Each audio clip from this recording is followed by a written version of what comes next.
মুসলিম বিশ্বের বিরাট বিশ্বাসঘাতকতা। মুসলিম বিশ্বের ৮টি প্রভাবশালী দেশ কাতার, সংযুক্ত আরব আমিরাত, তুরস্ক, ইন্দোনেশিয়া, সৌদি আরব, পাকিস্তান, জর্ডান ও মিশর তাড়াহুড়ো করে ট্রাম্পের ২০ দফা পরিকল্পনাটির অনুমোদন দিয়ে দিয়েছে। এই পদক্ষেপকে ফিলিস্তিনের প্রতি বিরাট বিশ্বাসঘাতকতা ছাড়া আর কিছু বলা যায় না। নেতানিয়াহু যখন ট্রাম্পের পরোক্ষ সমর্থনে এই শান্তি পরিকল্পনার মূল পয়েন্টগুলো সাজালেন এবং এর মধ্যে দিয়ে তিনি যেন ঘোষণা করলেন ফিলিস্তিনি রাষ্ট্র কখনো গঠিত হবে না এবং আইডিএফ অর্থাৎ ইসরায়েলি সেনাবাহিনী গাজা উপত্যকার বিশাল অংশ দখল করে থাকবে, তখন মনে হল মুসলিম বিশ্বের এই ৮ দেশ নিজেরাই পুরনো মার্কিন ইসরায়েলি কৌশলের শিকার হয়েছে। মুসলিম বিশ্বের কাছে ট্রাম্পের দেওয়া একটি প্রতিশ্রুতি ছিল ইসরায়েল পশ্চিম তীর দখল করবে না। নেতানিয়াহু সেটিও বাদ দিয়ে দিয়েছেন। যদিও নেতানিয়াহু বিপজ্জনক হারে পশ্চিম তীরে অবৈধ ইহুদি বসতি স্থাপন ও সম্প্রসারণ করায় ট্রাম্পের সেই প্রতিশ্রুতি অর্থহীনই ছিল। ৮টি দেশের অনুমোদন দেওয়া ট্রাম্পের শান্তি পরিকল্পনাটির উল্লেখযোগ্য কিছু বৈশিষ্ট্য এখানে দেওয়া হল। ১. একজন ফিলিস্তিনি বন্দীকে মুক্তি দেওয়ার আগেই সব ইসরায়েলি জিম্মিকে মুক্তি দিতে হবে, অর্থাৎ নেতানিয়াহুকে সব জিম্মি পাবার সঙ্গে সঙ্গে চুক্তি থেকে সরে আসার সুযোগ দেওয়া হয়েছে। ২. গাজা শাসন করবে বোর্ড অফ পিস নামে একটি আন্তর্জাতিক কর্তৃপক্ষ, যার প্রধান হবেন ডোনাল্ড ট্রাম্প। ব্রিটিশ মিডিয়া যে ব্যক্তিকে গণবিধ্বংসী প্রতারণার হতিয়ার হিসেবে আখ্যা দিয়েছে, সেই টনি ব্লেয়ার থাকবেন ভাইসরয় হিসেবে। ৩. ২০২০ সালে ট্রাম্পের যে শান্তি পরিকল্পনা ছিল সেটিকে গ্রহণ করতে হবে। সেই পরিকল্পনা ফিলিস্তিনি নিয়ন্ত্রণের অধীনে থাকা এলাকাকে মারাত্মকভাবে আরও সংকুচিত করে দিয়েছে।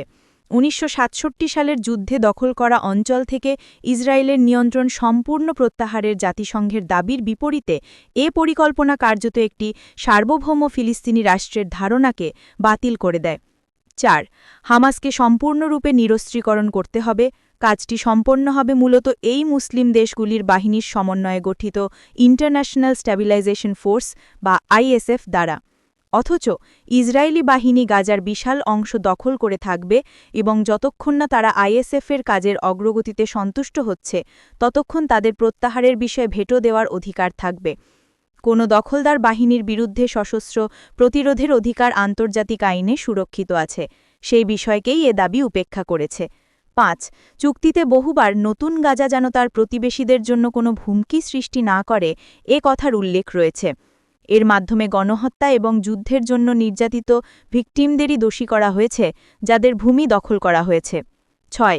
গাজা উপত্যকা থেকে ইসরায়েলের প্রত্যাহারের কোনো সময়সীমা নেই, তবে ইসরায়েল গাজা উপত্যকার অভ্যন্তরে অনির্দিষ্ট একটি সুরক্ষা পরিধিতে অনির্দিষ্টকালের জন্য দখল করে থাকবে বলে উল্লেখ করা হয়েছে। ৭. ফিলিস্তিনি রাষ্ট্র প্রতিষ্ঠার দিকে যে কোনো অগ্রগতিকে ফিলিস্তিনি কর্তৃপক্ষের পিএর সংস্কারের একটি অস্পষ্ট শর্তের অধীন করা হয়েছে। পিএ সেখানে যথেষ্ট সংস্কার করেছে কিনা সে বিষয়ে চূড়ান্ত সিদ্ধান্ত নেওয়ার অধিকার ইসরায়েলের কাছেই থাকবে। মুসলিম নেতাদের নীরব সম্মতিতে ট্রাম্প আরও ঘোষণা করেন যে হামাসকে আগামী ৩-৪ দিনের মধ্যেই পরিকল্পনা মেনে নিতে হবে, অন্যথায় তিনি নেতানিয়াহুকে নতুন উদ্যমে গণহত্যা পুনরায় শুরু করার জন্য পূর্ণ সমর্থন দেবেন। সুতরাং ট্রাম্পের এই পরিকল্পনাটি কোনো শান্তি চুক্তি নয়, বরং এটি একটি চরমপত্র। এই চুক্তি ইসরায়েলের হাতে হত্যা ও অনাহারের মুখে থাকা ২ লক্ষ ফিলিস্তিনির জীবন ও মর্যাদাকে কাজে লাগিয়ে হামাসকে আত্মসমর্পণে বাধ্য করার চেষ্টা করছে। ৮টি মুসলিম দেশ কর্তৃক এই পরিকল্পনা গ্রহণ করে আব্রাহাম চুক্তির চেয়েও বড় বিশ্বাসঘাতকতা করছে, কারণ আব্রাহাম চুক্তি অন্তত ২১ শতকের সবচেয়ে ভয়ঙ্কর গণহত্যার আগে হয়েছিল। এই পরিকল্পনাকে সমর্থন করে ৮টি মুসলিম দেশ ফিলিস্তিনিদের আগ্রাসীয় তন্ত্রবাসী হিসেবে চিত্রিত করার সর্বোচ্চ চেষ্টা করেছে। অন্যদিকে ইসরায়েল এবং তার গণহত্যার কাজগুলোকে নির্দোষ প্রমাণ করার চেষ্টা করেছে। তারা বিশ্বজুড়ে চলমান বয়ানের লড়াইয়ে ইসরায়েলের পক্ষে ঘুরিয়ে দিতে একটা বড় আঘাত হেনেছে। এটি আমাকে বিখ্যাত পাকিস্তানি চিন্তাবিদ ইকবাল আহমদের একটি উক্তি মনে করিয়ে দেয়, আমরা এক নষ্ট সময়ে বাস করছি। এটা মুসলিমদের ইতিহাসের অন্ধকার যুগ, আত্মসমর্পণ আর আপোষের যুগ, যেখানে পাগলামি বারবার মাথা তুলতে থাকে। গাজা যুদ্ধ নিয়ে আরব এবং মুসলিম দেশের নেতাদের সঙ্গে বৈঠক করেছেন মার্কিন প্রেসিডেন্ট ডোনাল্ড ট্রাম্প। জাতিসংঘের সাধারণ পরিষদের অধিবেশনের ফাঁকে এ বৈঠকটি হয়। ২৩ সেপ্টেম্বর ২০২৫। ফাইল ছবি। বিশ্বাসঘাতকতার কারণ ও পরিণতি। কেউ প্রশ্ন করতে পারে কী কারণে এই ৮ মুসলিম দেশ এমন জঘন্য বিশ্বাসঘাতকতায় অংশ নিল। মনে হচ্ছে প্রতিটি অংশগ্রহণকারী দেশের ভিন্ন ভিন্ন উদ্দেশ্য রয়েছে। যেমন ১. অজনপ্রিয় এবং অবৈধ সরকারগুলির টিকে থাকার জন্য ট্রাম্পের সমর্থন প্রয়োজন, মিশর এবং পাকিস্তান। ২. সিরিয়ার একটি অংশে ভাগ বসানোর সুযোগ, তুরস্ক। ৩. ট্রাম্পের পরিকল্পনার অধীনে গাজায় তৈরি হতে যাওয়া বিশেষ অর্থনৈতিক অঞ্চলে অর্থনৈতিক সুবিধা লাভের সুযোগ, পাশাপাশি যুদ্ধ চললে ইসরায়েলি আগ্রাসন থেকে যুক্তরাষ্ট্র তাদের রক্ষা করতে অস্বীকার করবে, এই ভয়ও কাজ করেছে সংযুক্ত আরব আমিরাত, সৌদি আরব ও কাতার। নির্মম পরিহাস হল জুডাসের মতো এই দেশগুলিও তাদের বিশ্বাসঘাতকতার ফল বেশিদিন উপভোগ করতে পারবে না। কোনো বিদেশি শক্তির পুতুল হয়ে উঠলে জনপ্রিয়তা ও অবৈধ সরকারগুলির দুর্বলতা আরও বেড়ে যায়। সিরিয়া নিয়ে ইসরায়েলের স্পষ্ট নীতি আছে। সিরিয়া ইসরায়েলি আগ্রাসনের বিরুদ্ধে লড়াই করার ইচ্ছাশক্তি ও শক্তি অর্জন করার আগ পর্যন্ত ইসরায়েল দেশটিকে স্থিতিশীল হতে দেবে না। আর গাজার ধ্বংসাবশেষ ও লাশের উপর দাঁড়িয়ে যারা অর্থনৈতিক লাভ ও নিরাপত্তা আশা করছে, তারা শীঘ্রই জানবে যে বৃহত্তর ইসরায়েল, গ্রেটার ইসরায়েল গঠনের এই প্রকল্প ইসরায়েলের জন্য নাৎসি জার্মানির বৃহত্তর জার্মানি প্রকল্পের মতোই অবিচ্ছেদ্য। দস্তয়েভস্কির অপরাধ ও শাস্তি উপন্যাসের একটি চরিত্রের ভাষায় একজন ফিলিস্তিনি এই ভিকান্ত মুসলিম রাষ্ট্রগুলিকে বলতে পারে, তোমাদের সবচেয়ে বড় পাপ হলো তোমরা নিজেদের ধ্বংস করেছ এবং কোনো কারণ ছাড়াই বিশ্বাসঘাতকতা করেছ। ফিলিস্তিনি প্রতিরোধের সামনে পথ। এই বিরাট বিশ্বাসঘাতকতা ফিলিস্তিনি প্রতিরোধকে খুব কঠিন পরিস্থিতিতে ফেলে দিয়েছে। আগেও তারা মুসলিম দেশগুলো থেকে উল্লেখযোগ্য সাহায্য পাচ্ছিল না, এখন তারা সম্পূর্ণরূপে পরিত্যক্ত। ফিলিস্তিনি প্রতিরোধের সামনে কি কি বিকল্প আছে? ট্রাম্পের পরিকল্পনা মেনে নিলে কেবল নেতানিয়াহুরই জয় হবে, যে জয় তিনি এখনও যুদ্ধক্ষেত্রে পাননি। কিন্তু এতে গণহত্যা থামবে সেটিও নিশ্চিত নয়।